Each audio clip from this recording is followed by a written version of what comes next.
One of the most common causes of shoulder pain is an injury to the rotator cuff. The rotator cuff is a group of 4 muscles and tendons that help with range of motion and strength in the shoulder joint.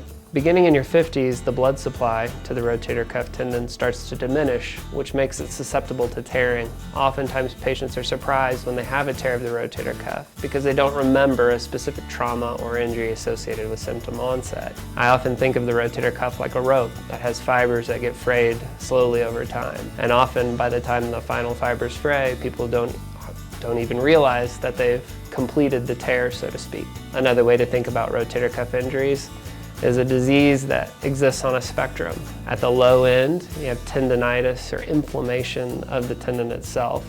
That can often progress to partial tearing, which can get worse and progress to high-grade partial tearing, which means more than half of the tendon is torn.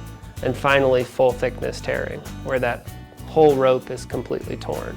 Treatment is designed basically on how much of the tendon is involved. At the low end, we can often treat those non-surgically with injections, physical therapy, anti-inflammatory medications. As symptoms progress and as the tear thickness progresses, the need for surgical intervention starts to increase as well. Early treatment is very important in managing rotator cuff injuries, because our time frame for being able to treat them effectively is dependent upon how bad the tear is and how long it's been since it started. Fortunately, we work with physical therapy shortly after surgery to help restore range of motion and make sure that we can maintain as much motion as possible. Expect full recovery to occur in approximately 4 to 6 months, with continued improvement for up to a year or even more following surgery.